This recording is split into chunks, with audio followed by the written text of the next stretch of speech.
Today in the program we welcome one of the top world boxing trainers, Javen Sugar Hill. How are you doing, sir? Doing very good. How are you, Rafael? I'm doing great. How does it sound to you, knowing that you're one of the top trainers in the world? It's a pleasure to hear.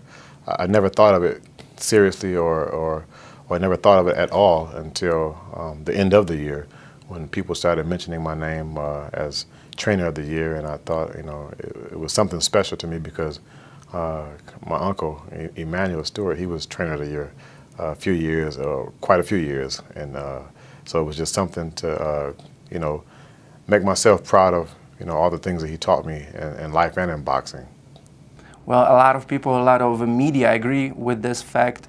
HBO placed you as a Trainer of the Year, and then the Ring magazine put you right there at the top among other trainers as well. So this has to be very satisfying. Yeah, it's very satisfying for me, and just doing everything that I was taught by my uncle, and watching everything come to fruition, just as he told me. He told me to, you keep winning, and everything else will just happen. Everything will fall in place, and I believe him. I believe everything that he told me and taught me, and this was, something to actually look at as one of the things that he taught me, and believing and trusting in him, that's come true.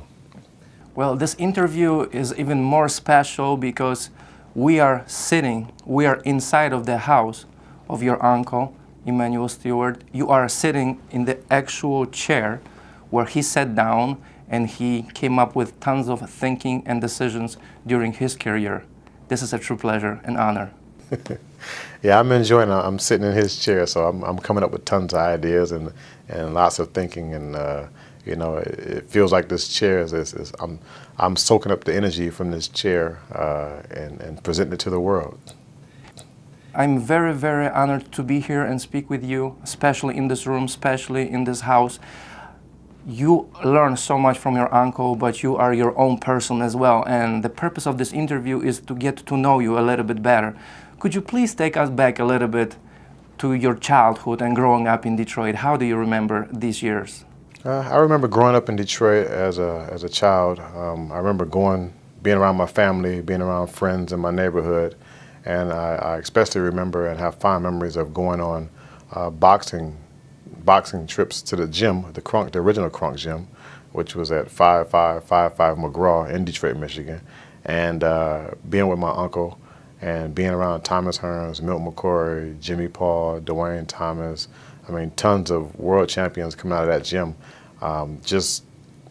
Knowing those guys before they became champions. Those guys were amateurs, and they were probably about 10 years older than me, 10 to 15 years older than I was. So just watching those guys grow and develop is some of my most fond memories of, growing up as a child in Detroit, being around the history and the tradition of the Crunk boxing team, and for what it had done for the city, and for what it did for boxing and the world as a whole. With Emmanuel being the head designer and technician for everything. So it's growing up in Detroit. I was always a part of the winning team, which was the Crunk team, and Crunk. It means a lot to me. It's almost like a family name to me, as far as in boxing and just in life, period, in general.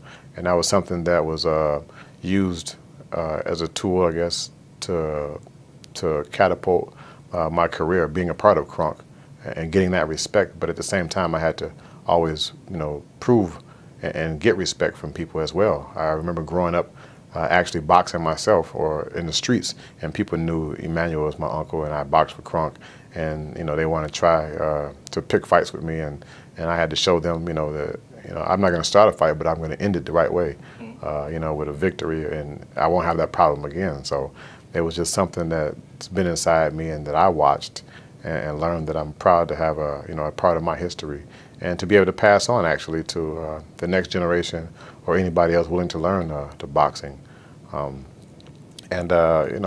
Detroit has always been my home, and Emmanuel did a lot for Detroit and a lot for the people of Detroit and for morale, and now it's my turn, to do the same thing, but just in a different manner. I think I have to reach out more to the world and let them know that I am from Detroit, but I care about the world and boxing actually all over the world, the same as Emmanuel did.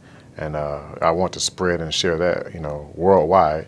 And I'm planning on going to Europe, and that's one of my focal points of training fighters is in Europe, because it was something that me and Emmanuel always looked at as having a very strong athletic background in Europe, and tons of good fighters. I mean, tons of excellent fighters out of Europe.